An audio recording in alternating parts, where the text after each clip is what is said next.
Olá, queridos, a paz de Cristo Jesus seja com todos vocês. Estamos juntos aí para mais uma classe de Apocalipse. Hoje nós vamos entrar aqui em Apocalipse, capítulo 13. Espero que você esteja animado. Espero também que a sua semana tenha sido uma bênção na presença do Senhor.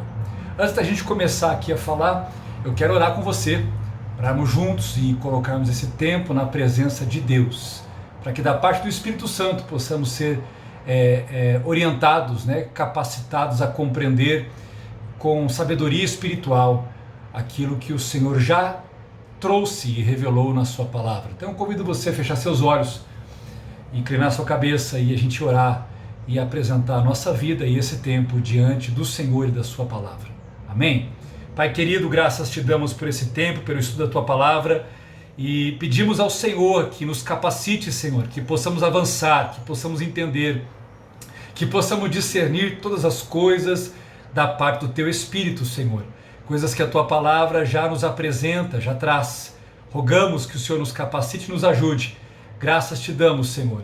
Assim nós oramos e agradecemos por tudo em nome de Jesus. Amém e amém. Bom, queridos, entramos aqui em Apocalipse, capítulo 13. E o capítulo 13 ele é muito interessante porque ele vai apresentar, ele vai apresentar a pessoa da besta. Nós vamos ter aqui a besta, depois o falso profeta e o poste-ídolo. E como eu já disse, nós estamos aí no momento cronológico do meio da tribulação, entrando para o segundo momento, que é a grande tribulação. Agora nós precisamos saber ler esse momento, o que representa, o capítulo 13, como eu vou encaixá-lo, ok?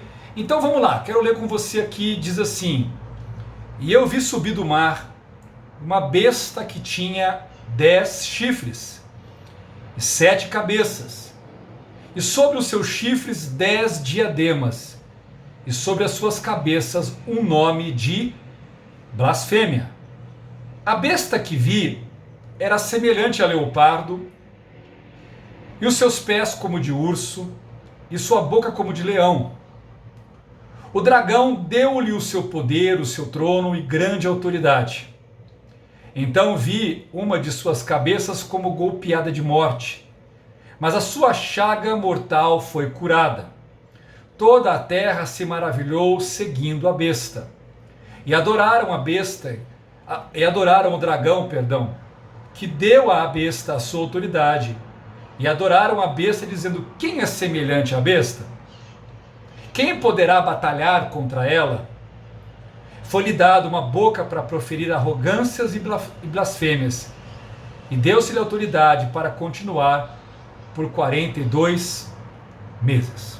Vamos parar por aqui, e aí a gente vai avançando de acordo com que a gente for entender cada ponto que foi trazido aqui dentro dos versículos que nós já lemos aqui. Desculpa, gente, eu dei uma batida aqui agora para pegar aqui uma pecinha aqui para apoiar minha Bíblia. Peço desculpa a vocês aí pela chacoalhada que deu. Deixa eu posicionar novamente. Ok, eu acho que agora tá bom aqui. Bom, vamos lá. Vamos entender aqui tudo que foi colocado para nós. Primeira coisa, para a gente começar a entender o versículo 13, nós temos que entender aqui a segunda parte do versículo 2 com o versículo 18 do capítulo anterior, do capítulo 12. O versículo 18 vai dizer assim: E o dragão parou sobre a areia do mar. Lembrando que nós falamos na aula passada que nós vimos o quê? Que na derrota de Satanás, essa guerra contra Miguel e os seus anjos, ele foi lançado na terra. Ou seja, ele está agora retido no plano físico.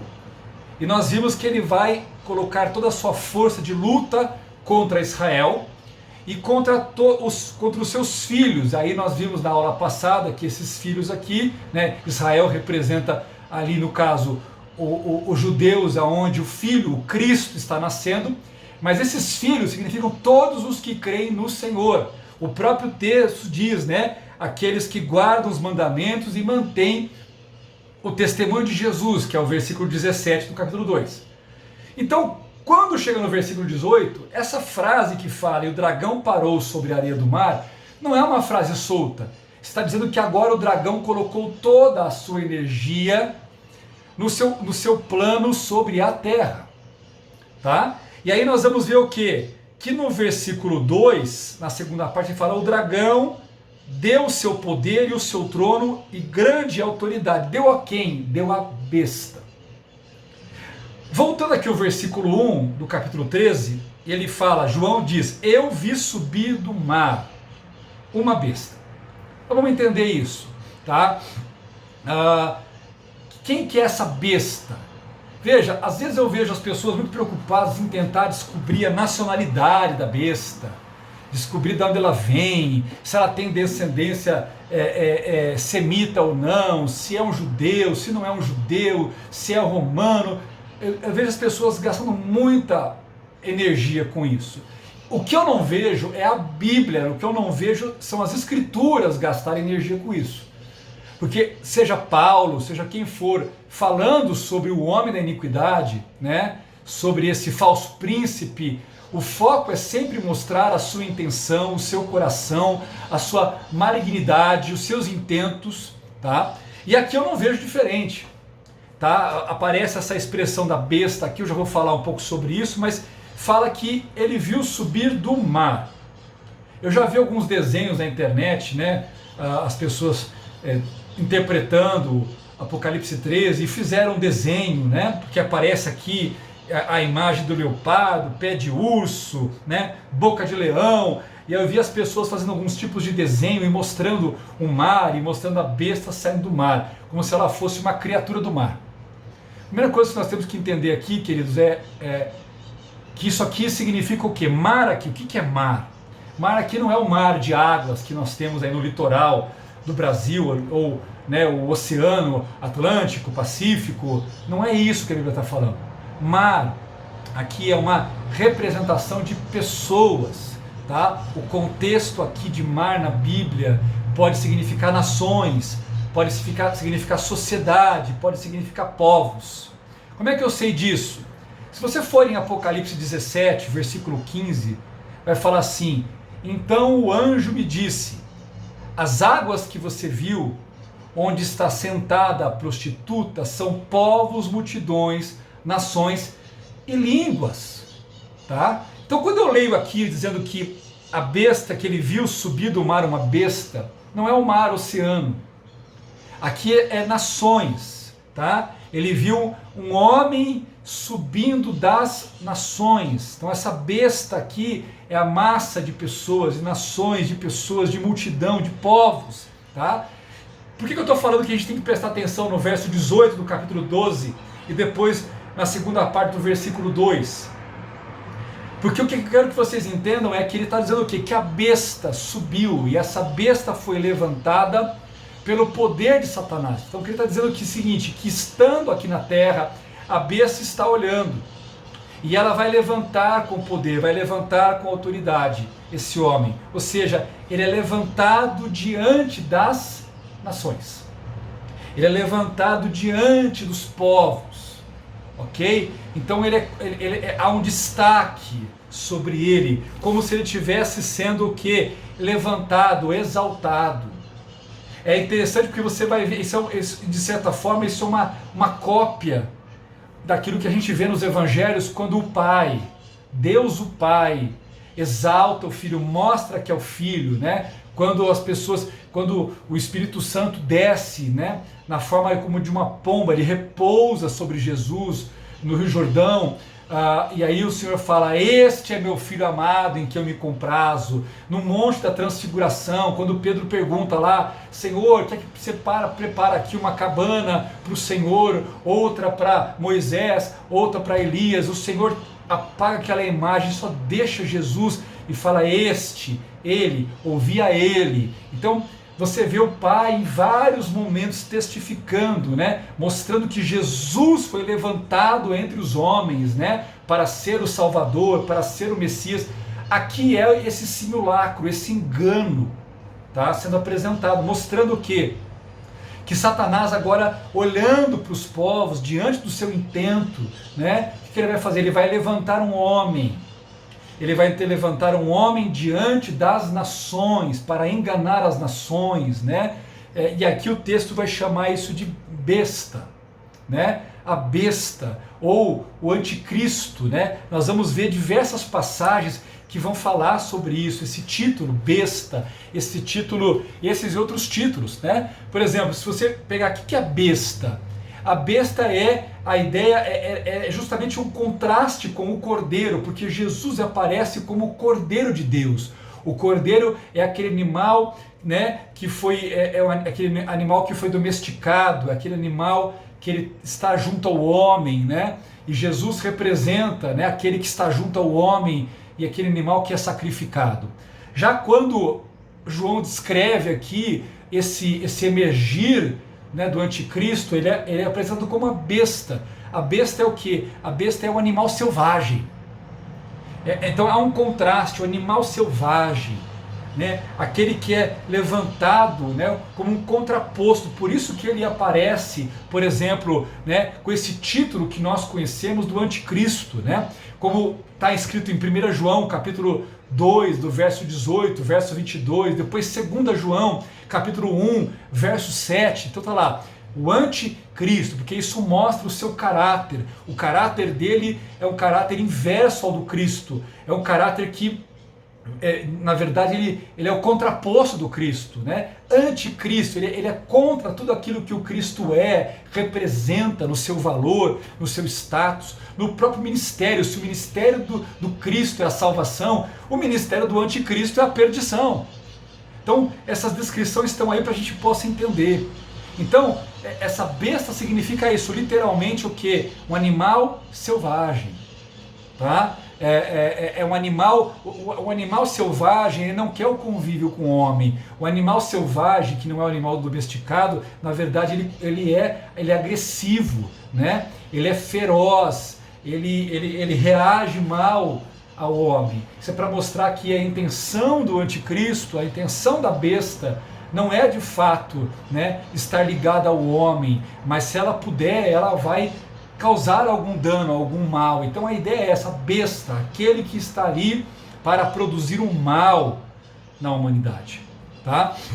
Além disso, há outros nomes, né, que são dados, por exemplo, em Daniel 7:8, ele é chamado de pequeno chifre, Daniel 8:23, o rei insolente, Daniel 9:26, o príncipe que há de vir, Daniel 9:27, ele é chamado de o assolador, Daniel 11:21, pessoa desprezível, Daniel 11:36, o rei de temperamento forte, Zacarias 11, verso 16 e 17, o pastor inútil, tá? 2 Tessalonicenses 2, versículo 3, né? O homem do pecado, o filho da iniquidade, o filho da perdição, né? 2 Tessalonicenses 2:8, o iníquo.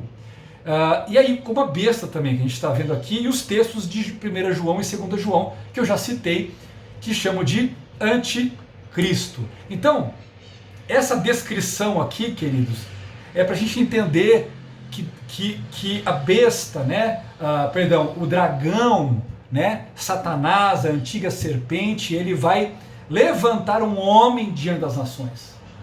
Um homem diante das nações, e esse homem vai ser usado, né, ele vai dar a este homem, né, como nós vimos aqui na segunda parte do versículo 2, ele vai dar a esse homem poder, trono, grande autoridade. Então, vamos trazer isso para nós. Vai ser um homem que vai ter capacidade de convencimento, que vai ter sobre ele, né, um tipo de unção, um tipo de capacitação, né? Assim como Jesus, ele era capacitado pelo Espírito Santo, que ele fazia no poder do Espírito Santo, né? Na autoridade do Espírito Santo que ele falava. Este homem vai ter o poder, a autoridade, né, que vem da parte do próprio Satanás sobre ele, né? Então olha que terrível isso, olha que situação que vai acontecer para o mundo, tá? Como parte do plano de destruição, de engano de Satanás. Aí nós temos um pouco mais de informação, não para aí, né? Ele fala que essa besta tinha 10 chifres, 7 cabeças, e sobre os seus chifres, né, 10 diademas, ou seja, um diadema para cada chifre, e sobre as suas cabeças um nome de blasfêmias. Então vamos entender isso por quê? Porque, como eu disse na aula passada, na aula retrasada, quando você lê só isso daqui, é muito parecido quando a gente vê a descrição do dragão aqui. Perdão, isso foi na aula passada. O dragão também é visto aqui em Apocalipse 12, versículo 3, né? O dragão também tem 7 cabeças, 10 chifres, sobre as suas cabeças 7 diademas. E nós vimos que aqui no Apocalipse 12, quando fala dos chifres e das cabeças do dragão, nós vimos que nós estamos falando aqui de poderes espirituais. Aquilo que Paulo depois vai falar, principados, potestades, dominadores, né? São estruturas espirituais. Aqui, quando a gente olha no capítulo 13, não. Aqui nós estamos falando aqui de estruturas humanas. Tá? Então nós estamos falando aqui de cabeças aqui são identificadas como montes ou como reis, nações. Né? Quando a gente pega aqui a questão dos chifres, né? Das cabeças, então isso está ligado ao quê? Está ligado a nações, a líderes, a reinos literais na terra.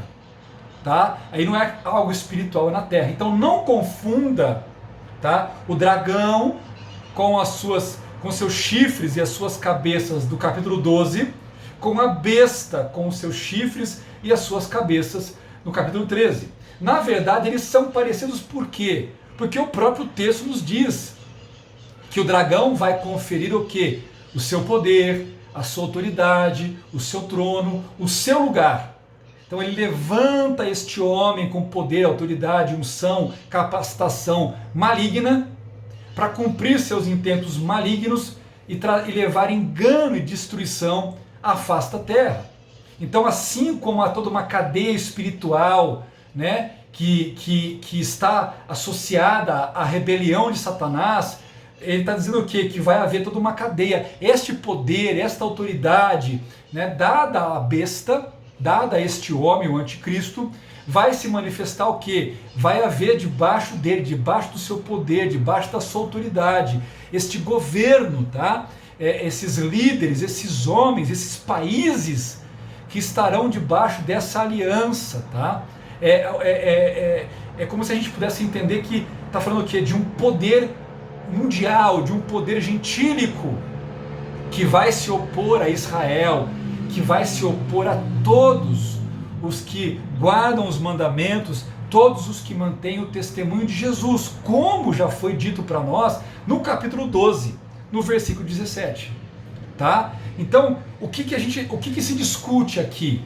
Porque, observe, a sequência aqui, depois que fala sobre aqui os chifres, as cabeças, né? E sobre as coroas que estão na cabeça, nós vamos ver aqui que há uma descrição aqui da besta, que eu já vou falar sobre isso, mas também há a questão de uma das cabeças ser golpeada, né? Uma chaga mortal e as pessoas vão adorar. O que acontece? O que a gente vai ver? Qual que é a discussão que tem? Porque alguns vão interpretar esse momento do capítulo 13 como um momento ligado especificamente ao meio da tribulação em diante. E alguns vão fazer essa leitura do verso 1 até o versículo até o versículo 4, tá? Até o versículo 4, ainda que o versículo 5 pudesse entrar, mostrando o quê? Que há uma apresentação a respeito da besta, mas não necessariamente que ela aparece apenas no meio, tá? Mas essa descrição de poder e autoridade teria a ver mostrando que desde o começo, desde a hora que existe a aliança de paz, que existe a reconstrução do templo, esses primeiros 3 anos e meio, a ideia é a seguinte: a ideia é que esse levantar da besta, na verdade, não necessariamente porque acontece apenas no meio da tribulação, mas ela vai acontecendo de uma forma gradual. Por quê? Porque se ele deu poder, autoridade, ou seja, este homem da iniquidade, esse homem da perdição, ele começa a aparecer, né? Assim como Jesus começou o seu ministério. Jesus já não apareceu na cruz do Calvário, Jesus ele foi surgindo ali, né? E a partir do momento que ele foi surgindo, o ministério dele foi ganhando proeminência nas vilas, nos vilarejos, nas aldeias, né? Chegando em Jerusalém, até que de vários lugares, né, da Judéia e da Samaria, Jesus era conhecido e reconhecido, e muitas pessoas vinham de muitos lugares para encontrar com Jesus ou atrás de Jesus. Então, seguindo essa mesma lógica, quando a gente lê aqui o versículo 1 até o versículo 1 e o versículo 2, né, entrando no versículo 3, seria tudo isso seria o tempo da primeira parte, tá? Em que ele vai, né, se sobressaindo, tá? Ele recebe esse poder, essa autoridade do dragão, e aí automaticamente esse poder e essa autoridade começam a dar a besta, a esse homem, um diferencial. Ele começa a se destacar, ele começa a aparecer, até que chega no ponto aqui do versículo 3, quando fala que uma de suas cabeças é golpeada, como golpeada de morte, ou seja, é algo fatal. E aí há uma discussão sobre isso, porque é assim, ele tem o texto diz que ele tem vários chifres e cabeças, tá? E esses chifres e cabeças, que nós já identificamos aqui como reis, reinos ou líderes e nações, né? O que o texto mostra? É que uma dessas nações ou um desses líderes vai sofrer uma experiência. Então existe aqueles que vão dizer assim, olha, vão tentar, que é uma visão mais histórica, tá? Mais tradicional, dizendo que vai haver um atentado contra o anticristo, contra a besta, um atentado que seria mortal, mas ele vai sobreviver e de uma forma como se fosse um grande milagre, e isso vai produzir um sinal de que ele, na verdade, seria alguém totalmente diferenciado. E isso justificaria porque, né, o versículo 3 ainda fala que toda a terra se maravilhou e seguiu a besta, e adoraram a besta ali. Porque, na verdade, isso vai acontecer contra ele. Já existe também uma outra leitura, né, que é um pouco mais nova, um pouco mais recente, que vai dizer o seguinte, que não necessariamente que essa cabeça golpeada seja diretamente o anticristo, mas poderia ser uma nação, poderia ser algo que estivesse, né, aliançado a ele, que vai acontecer algo muito grave, que pode ser desde um atentado contra alguém, né, ou na verdade sendo uma nação, algo terrível que possa acontecer contra uma nação, né, de repente um ataque, uma guerra, seja o que for, e na verdade ele vai resolver isso, ele vai lidar com isso, ele vai fazer algo tão tremendo que as pessoas vão olhar para ele e vão vê-lo como a pessoa, na verdade, que é a pessoa ideal para resolver os problemas do mundo, tá? Ambas as leituras a gente pode fazer, porque todas elas chegam ao mesmo denominador. Qual é o denominador? De que este homem vai se sobressair, porque a autoridade que ele recebe, o poder que há sobre ele, provém do dragão. Ele vai se sobressair, né? Essa situação da pandemia que a gente está vivendo ainda, houveram várias conversas, no sentido de você ter um governo mundial, né, justificado pela crise. E gente, uma coisa que eu queria só fazer uma observação, eu estou com um probleminha de luz aqui hoje, então eu estou com uma luz que eu tenho aqui e estou com a luz da rua aqui, então até peço desculpas para vocês se estiver um pouco escuro, mas a minha lâmpada fez o favor de queimar aqui, então isso acaba atrapalhando bastante, tá? Essa questão. Mas vamos lá. O fato é, no final da história, o que vai mostrar para nós aqui? Vai mostrar para nós o quê? Que este homem vai ser um homem que vai ser diferenciado. tá? Então, seja porque ele sobreviveu a um atentado, alguma coisa contra a vida dele, ou seja porque ele conseguiu fazer algo, o fato é, as nações estão, e a pandemia levantou, né, trouxe de volta essa conversa, de você ter, como já existe hoje, a Organização Mundial de Saúde, né, a própria ONU, né, que você tem lá o Conselho de Segurança da ONU, dos países mais desenvolvidos. Você já existe grupos hoje de países que estão dentro de um sistema de certa forma de governo ou de monitoramento mundial. Mas eles estão falando cada vez mais de você ter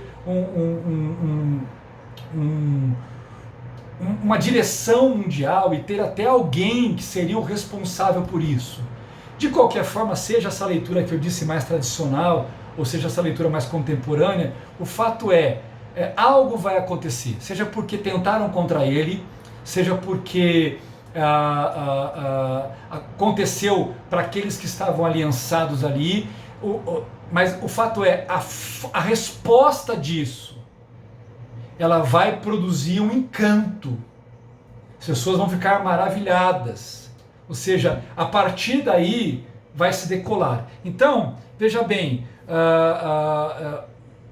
particularmente, é uma opinião minha, eu não acho que quando fala que a cabeça, né, essa cabeça aqui que foi golpeada como golpeada de morte, eu não acredito que isso acontece no meio da tribulação. Porque como nós trabalhamos o capítulo 11 e o capítulo 12, que são claramente pontuais em relação ao meio da tribulação, o meio da tribulação é o momento da invasão, da quebra da aliança. Então não é o momento onde há o golpe da morte, tá? Não é a partir daí que ele se levanta, mas a questão toda é que isso vai acontecendo, né, o surgimento dele vai acontecendo, até que há um momento em que esse golpear de morte acontece, tá? E a partir daí ele começa a receber um destaque completamente diferenciado. E eu acredito que isso aconteça antes do meio, tá? Talvez um pouco antes, no final. Por quê? Porque quando ele surge invadindo Israel, quando ele surge no capítulo 11, ele já surge com poder, né? Ele já surge guerreando contra as duas testemunhas e vencendo, tá? Então, provavelmente, isso aconteça dentro desse prazo de 3 anos e meio. O fato é, em algum momento, seja porque ele resolveu, fez algo maravilhoso, que as pessoas se maravilharam, né? Ou seja, porque ele mesmo teve uma resposta milagrosa diante de um evento que veio contra a vida dele, o fato é, ele se levanta como nós vimos aqui. Ele se levanta de tal forma em que as pessoas vão ficar o quê? Maravilhadas. E aí você vê essa expressão aqui, toda a terra se maravilhou. E depois esse toda a terra vai aparecer de novo, nós não lemos aqui, mas no versículo 8 vai aparecer assim, e todos os que habitam sobre a terra a adorarão, né? O adorarão, está falando da besta. Esse todos aqui, gente, é a palavra no grego paz, mas não é a paz como a nossa, né? P-A-Z. Essa palavra paz aqui não é a mesma coisa no grego como é para nós aqui no português. Essa palavra aqui, ela traz vários sentidos, tá?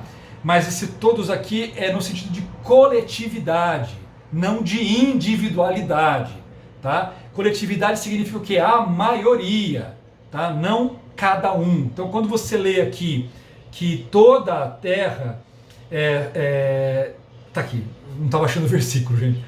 Toda a terra se maravilhou significa que a maioria, né, uma coletividade, a grande maioria, ela vai se maravilhar, né? Quando diz aqui que toda a terra vai aqui adorar, é a maioria, tá? Não quer dizer que cada pessoa da terra, né, cada um vai. Isso é importante a gente entender, tá? Porque às vezes dá essa impressão assim que é todo mundo, né? É todo mundo no sentido coletivo, né? A coletividade das nações, a maioria das pessoas, das nações, dos povos, tá? Vão ficar encantadas, serão iludidos, serão enganados por este milagre, por esse sinal, por essa ação que é descrita para nós aqui no versículo 3, tá? Tanto que a pergunta é, quem é semelhante à besta, né? Quem pode batalhar contra ela? Por quê? Porque a resposta que vai ser dada, né, a forma como ela vai responder a esse evento, seja um evento contra a sua própria vida, ou seja um evento que vai afligir toda uma nação, e ele vai trazer a solução, a resposta, o que for, vai ser algo tão maravilhoso que vai aparecer o seguinte: esse homem tem a solução dos problemas, esse homem pode resolver tudo. Esse homem, estar com ele, né, é a certeza de que tudo vai ser resolvido. Isso é muito parecido com a postura dos discípulos quando Jesus aquieta o mar, né? Nos evangelhos fala isso, né? E a pergunta quando ele aquieta o mar, aquieta o vento é: quem é este? Quem é este que tem o poder para, né, aquietar o vento, aquietar o mar? Os discípulos estão maravilhados ali. É a mesma coisa, as pessoas vão ficar maravilhadas ali. Todos ficaram maravilhados, dentro de um sentido coletivo, sim, né? Mas individualmente não necessariamente seja dessa forma, tá? Então é importante essa diferenciação, ok? E aí, o que ele fala, né? Que as pessoas vão, tá? Aí o versículo 5 fala: foi-lhe dado uma boca para proferir arrogâncias e blasfêmias, tá? E isso é importante porque isso tem a ver com o versículo 2, tá? Porque o que aparece no versículo 2 para nós aqui? O versículo 2 fala: a besta que via era semelhante ao leopardo, os seus pés como de urso, sua boca como de leão. Essa informação, gente, que depois ele fala, inclusive, né, que é um nome, ele fala assim, um nome de blasfêmia. Observe que na tradução, nome de blasfêmias, tá? Esse nome ou nomes de blasfêmia são indicação do caráter, tá? Desse caráter que está sobre esse homem. Qual é o caráter dele, tá? Como Daniel descreve lá no capítulo 11, no verso 36, ele fala assim, que ele deve se exaltar e se engrandecer sobre todos, fará blasfêmia contra Deus e será próspero, né? Ou seja, ele vai conseguir avançar nos seus intentos até que a ira se complete. Então, quando eu entendo esse texto de Daniel 11:36 e volto para cá em Apocalipse 13, né, e leio aqui o versículo 5 e entendo, né, o versículo 1, o versículo 2, eu vou entender que essa leitura dessas criaturas aqui, né, lá em Daniel, essas criaturas se referem a reinos, tá? Se você tiver curiosidade, em Daniel 2 e em Daniel 7, aparece lá o leão, o urso, o leopardo, até que vem a descrição da besta, tá? É importante isso por quê? Porque lá cada um desses representava um reino, tá? O leão representava o Império Babilônico, o urso representava o Império Medo-Persa, o leopardo representava o Império Grego e a besta representava o Império Romano, tá? E observe que cada um foi devorando o outro. Quando a gente estuda esses impérios, você vê que eram impérios ferozes, né? Que eram impérios malignos, ímpios, né? No proceder, no fazer, de adoração a deuses, de práticas promíscuas, ou seja, há uma representação desses reinos, o que cada um carregava, o que cada um representava, tá? Desses reinos. Quando a gente lê aqui em João, a questão não é falar aqui de reinos, até porque quando João escreve aqui em Apocalipse, João já está dentro da visão de Daniel no que seria da quarta besta, tá? Que é descrita historicamente como Império Romano, tá? Por quê? Porque já tinha passado o babilônico, o Medo-Persa, né? O grego já tinha vindo e depois era o Império Romano. Então quando Daniel fala lá olhando para o futuro, então ele cita as bestas na ordem que elas viriam. Já João descreve, né, as bestas como elas já tivessem vindo do seu tempo. Mas aí eu tenho que entender o tempo em que João estava, mas entender também o que isso representa. Porque quando a gente pega aqui, na verdade, essa leitura da besta aqui, não é apenas falar que foi o Império Romano e tentar identificar, né, com alguma religião, mas é entender o que esse império representou, né?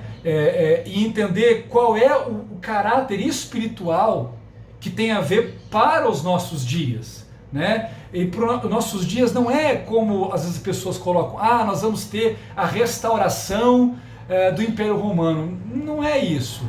Na verdade, essa é uma leitura muito superficial. Quando ele traz aqui a questão, falando aqui em Apocalipse 13, da besta, e dizendo que ela é semelhante a leopardo, seus pés como de urso, sua boca como de leão, né? Entendendo que depois ele fala da autoridade, do poder que a besta recebe do dragão, é para a gente entender o que? O que ela representa. Essa besta representa o que? Ela representa tudo que historicamente, né, sempre se opôs ao povo de Deus, se opôs à vontade de Deus, se opôs às coisas do Senhor. Tá? Então, historicamente, essas nações, né, babilônicas, Medo-Persa, gregos e romanos, há todo um peso espiritual do que essas nações representaram e a posição delas em contraponto, né, a Deus, ao próprio Israel. Então, quando você olha aqui esse texto, nós temos que entender que isso está tudo interligado ao fato do que? Do nome de blasfêmia. Então, quando ele dá essa descrição do leopardo, do pé de urso, da boca de leão, falando da besta, ele está mostrando o quê? Que tipo de homem, que tipo de visão, o que está sobre ele e o que estará através dele sobre aqueles que estarão. É só você trazer para o mundo que nós vivemos hoje, um mundo que cada vez mais está amando o pecado, amando as coisas erradas, né? As coisas que não agradam ao Senhor. Então, quando a gente pensa em tudo isso, quando a gente analisa, estou tentando melhorar a luz aqui, gente. Quando a gente pensa em tudo isso, o que nós podemos entender? Cada vez você tem um mundo, uma mentalidade, um comportamento que está se voltando contra os valores e o padrão que Deus estabeleceu. A besta, ela vai sintetizar tudo isso. E ela vai ter nações e líderes que vão estar totalmente alinhados a isso e vão contribuir para que esta visão profana, essa visão antibíblica, essa visão sem Deus, ela vai cada vez mais, ela vai encontrando e trazendo seguidores e manipulando, né, as pessoas desse mundo inteiro. Então, quando eu entendo isso, eu vejo como é interessante. E aí ele fala o quê? Que o ministério vai proferir arrogâncias e blasfêmias, né? Ou seja, cada vez mais o trabalho da besta, e eu citei isso no capítulo 11, no versículo 12, que se no começo, né, ele aparece, vai crescendo, e o ministério dele vai tomando uma forma, a determinado momento que fica muito claro qual é a intenção dele. Com Jesus foi assim. Quando Jesus começou, ele foi curando, ele foi falando do reino de Deus, aquela coisa toda, mas chegou um momento que claramente a discussão era sobre ele ser o Filho de Deus, sobre ele ser o Messias. Não era apenas o homem que fazia milagres, que curou, que ressuscitou, mas a própria mensagem, o próprio caminhar de Jesus fez com que as pessoas entendessem que elas estavam diante de alguém, que esse alguém poderia ser o Messias, alguém que se colocava num papel que ou as pessoas iriam crer ou as pessoas iriam rejeitar. A mesma coisa vai acontecer nesse tempo. Por isso que o texto fala assim, olha, versículo 5, né? Ele vai proferir arrogâncias e blasfêmias. Arrogância e blasfêmia contra quem? Contra Deus, como Paulo fala, que ele vai se levantar contra tudo que se chama Deus e é objeto de adoração. Então essa arrogância, essa blasfêmia é justamente o quê? Porque cada vez mais ele vai confrontar a Deus, a palavra de Deus, a vontade de Deus, os homens de Deus, o plano de Deus, a verdade de Deus, os valores de Deus, tudo isso. Tá? E o texto diz que ele vai fazer isso e vai continuar, tá? Por 42 meses. Ou seja, a partir do meio da tribulação, a coisa vai ficar muito clara. E nós vamos ver aqui que é exatamente esse momento aqui, que não vai dar para falar isso nessa aula hoje, na semana que vem a gente continua, mas exatamente isso, vai chegar nesse ponto em que a sua blasfêmia, a sua arrogância vai mostrar claramente qual é o seu intento, qual é o seu propósito, né? Quem ele está se revelando, né? Assim como as pessoas foram vendo e daqui a pouco elas foram entendendo quem Cristo estava se revelando, aqui vai acontecer a mesma coisa. Então, 42 meses, já falamos sobre isso. 42 meses é o quê? É os 1260 dias, é os 3 anos e meio, é lá o tempo, tempos e metade de um tempo, é a mesma coisa. Então, quando nós chegamos no final do versículo 5, ele faz uma referência ao quê? Quando chegar, né, nesse ponto, isso vai ficar muito claro. Tá? O que está aqui no final do versículo 5 é o que vai ficar muito claro a partir do versículo 14 do capítulo 13, depois já com a presença do falso profeta. Tá? E aí o versículo 6 fala: e ele abriu sua boca em blasfêmias contra Deus, para blasfemar do seu nome e do seu tabernáculo e dos que habitam no céu. Então, o que acontece? A ideia do texto é, no versículo 5, ele vem proferindo arrogâncias e blasfêmias, e quando chega nessa segunda parte de 42 meses, a coisa intensifica, né? Aí é clara blasfêmia contra Deus, blasfêmia do nome do Senhor, do seu tabernáculo, né? Dos que habitam no céu, ou seja, ele vai. Tanto que o versículo 7 vai dizer assim: também foi-lhe permitido fazer guerra aos santos. Quem são os santos? Está descrito lá no capítulo 12, né? Ele vai falar o quê? Todos aqueles que guardam os mandamentos de Deus, que é no versículo 17, no capítulo 12, e mantêm o testemunho de Jesus, ou seja, ele vai vir para cima. Como já foi dito lá no capítulo 12, ele vem para cima, tá? Então ele vai vir, ele vai... O que é fazer guerra? É perseguir, é combater. Então, cada vez mais, à medida que o seu intento cresce, a partir do momento em que ele vai enganando, vai ficando claro o que ele vai fazer. Ele vai perseguir, tá? E não só perseguir, vai mostrar aqui que foi-lhe permitido fazer guerra e vencê-los. Ou seja, vai parecer durante um bom tempo, queridos. Tá? Isso que a gente tem que entender, que às vezes é difícil para nós. Porque assim, será um tempo em que Deus vai permitir, né, um tempo onde o martírio e a perseguição vão ganhar, né, e como ele carrega aqui os chifres e as cabeças, né, então é óbvio que essa perseguição representa o quê? Uma perseguição que vai cada vez mais ganhar um status sobre as nações. Nós temos já lugares no mundo hoje onde os cristãos são perseguidos? Sim, há muitos lugares do mundo. Aliás, se você não conhece esse trabalho, procura no Google aí, põe Missão Portas Abertas. Tem um negócio muito bacana, que é um mapa que eles dão, que eles põem lá de 1 até 50, não sei, mostrando, né, o primeiro, é o país que tem o maior índice de perseguição a cristãos, até o número 50, que seria que tem menos, né, comparado aos outros. Inclusive lá na igreja, nós temos no salão de culto, eu tenho lá, porque eu ganhei exatamente esse folder, né, que está na parede lá, que mostra os países lá. Então eles vão sempre atualizando e mostrando os países onde há, né, desde a maior perseguição, qual está em primeiro lugar, em segundo lugar, em terceiro lugar, mostrando. E o fato é, o que isso significa? Que existem muitos países onde já existe perseguição, e em muitos casos são mortos, a perseguição leva à morte, cadeia e morte, né? Às vezes não é a perseguição que, por exemplo, a gente sofre no Brasil hoje, que é essa perseguição no sentido de falar mal, de zoar, de ridicularizar, né? Mas uma perseguição muitas vezes de bater, de matar, né? De matar a família, de expulsar as pessoas. É um negócio feio que acontece aí. Em vários lugares hoje da Ásia, em vários lugares hoje da África, você já vê esse tipo de coisa acontecendo claramente, né? Não sai nos jornais porque não tem interesse, mas que acontece, gente, acontece, infelizmente acontece muito, ok?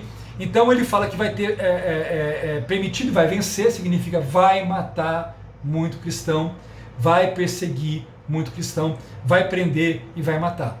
Aí fala assim, e deu-se-lhe poder sobre toda tribo, língua e nação. Isso tem a ver com esse poder aqui, influência para agir, para fazer, para dominar, né? Para talvez criar coisas em que as pessoas vão ser obrigadas a fazer. Tá? Isso vai ficar muito claro depois na continuação, quando o falso profeta vai aparecer. Tá? E fala assim, e todos os que habitam, estou lembrando que esse todos aqui é coletividade, tá? Não é individualmente, é coletividade, não quer dizer que cada um dos habitantes da terra, mas que a maioria deles, tá? adorarão, o adorarão. A informação aqui é interessante, né? Quem com certeza não vai adorá-lo? Tá? Tá no verso 8. E todos os que habitam sobre a terra vão adorá-lo. Esses cujos nomes não estão escritos no livro da vida do Cordeiro, que foi morto desde a fundação do mundo. Então observe, quem não vai adorá-lo? Quem não vai ser enganado? Aqueles que são do Senhor. Os que são do Senhor, né, que estarão sendo perseguidos, esses não vão ser enganados e esses não vão, de fato, se entregar. Tá? E aí ele fala o versículo 9 e o versículo 10 para a gente fechar aqui a aula de hoje. Ele fala, se alguém tem ouvidos, ouça. Ou seja, é uma ênfase de preste atenção. Ele fala, se alguém deve ir para o cativeiro, observe que a informação do versículo 10, ela está ligada ao versículo 7, tá? Quando é permitido a besta fazer guerra contra os santos e vencê-los. Aí ele fala, se alguém deve ir para o cativeiro irá. Ou seja, nesse tempo, né, se na perseguição o lugar for de cativeiro, vai ser preso. Tá? Ou seja, se alguém deve ser morto à espada, necessário é que a espada seja morto. Aí ele fala, nisso repousa a perseverança e a fidelidade dos santos. Vamos interpretar isso. O que quer dizer? Quer dizer o seguinte, que nesse tempo, queridos, né, o fato das pessoas acabarem sendo presas ou sendo mortas, né, mortas à espada, o que ele está dizendo? Que não é para, né, que não é para as pessoas se chocarem, se barbarizarem. Por quê? Porque esse tempo isso vai acontecer. Então quando ele está avisando aqui, ó, quando ele fala nisto repousa a perseverança, a fidelidade, significa assim, esse tempo isso vai acontecer com a permissão do Senhor. Então, mesmo sabendo claro, se a igreja estiver aqui, ok? É claro que, lembrando, né, para aqueles que são pré-tribulacionistas, a igreja não está aqui, é só a igreja infiel que ficou aqui, né, e agora o remanescente de Israel. Para os meso ou mid-tribulacionistas, a mesma coisa, porque a igreja fiel subiu no meio da tribulação e ela não passa pela segunda parte, ficam só os infiéis. Mas na visão pós, significa que toda a igreja estará aqui. E caso toda a igreja esteja aqui, o que ele está mostrando aqui? Né? Que temos que perseverar, né? Sermos fiéis ao Senhor, mesmo que isso custe a nossa vida, mesmo que possamos ser presos e passar na cadeia, mesmo que possamos ser mortos à espada. Significa que esse tempo é um tempo onde o martírio vai acontecer, que nós não temos que nos espantar com isso, caso esse seja o tempo, né? E muito menos pensar em negar ao Senhor e voltar atrás. Na verdade, o Senhor está dizendo, se passarmos por esse tempo, se vivermos esse tempo, né, e tivermos que passar pela cadeia, passaremos pela cadeia. Se tivermos que passar pela espada, ou seja, pela morte, passaremos pela espada e pela morte. Mas ele fala, nisso repousa a sua esperança. Não é a esperança de passar pela cadeia ou pela morte. É a esperança, né, no Senhor, a fidelidade dos santos. Ok, no Senhor, a esperança e fidelidade de estar com o Senhor, de que tudo está debaixo do controle do Senhor, de que nada pegou o Senhor de surpresa, e mesmo que o Senhor permita que passemos por essa situação, nós temos o Senhor para passar por essa situação, e sabendo que mesmo que possamos passar por uma situação de ser preso, como, gente, muitos irmãos nossos na fé hoje estão presos aí ao redor do mundo, e outros estão sendo mortos, mas mantenha sua fidelidade ao Senhor. Que eu e você possamos ser fiéis ao Senhor em todo o tempo, mesmo diante de uma situação onde a nossa liberdade ou até mesmo a nossa vida possam estar ali em risco. Amém, queridos? Que o Senhor fortaleça e nos capacite cada vez mais a crer e a viver, né? E a descansar, porque Ele fala, nisto repousa, né? Que possamos descansar naquilo que a palavra do Senhor tem para nós. Amém? Quero orar por você, vamos colocar esse tempo, agradecer ao Senhor pela sua palavra e pela sua revelação a cada um de nós. Pai, muito obrigado, Senhor, por esse estudo, por esse tempo, pela tua revelação, pela tua palavra, que possamos ser contados entre os fiéis, Senhor, que possamos estar de pé, mesmo sabendo, Deus, que muitas vezes o mal à nossa volta, o mal nesse mundo tem ganhado força, mas a palavra final é e sempre será do Senhor. Abençoa teu povo, capacita cada um. Essa é a minha oração, o meu pedido e meu agradecimento em nome de Jesus. Amém, amém e amém. Gente, desculpa aqui pela iluminação, desculpa pela hora que eu bati aqui no meu suporte aqui do pedestal aqui na câmera, mas tenho certeza que você foi abençoado, porque a palavra de Deus ela é maravilhosa e abençoadora. Deus te abençoe, o Senhor te fortaleça, um excelente domingo, um bom feriado para você e uma excelente semana com a graça e a paz de Cristo Jesus. Um grande abraço, fica na paz de Cristo, até mais.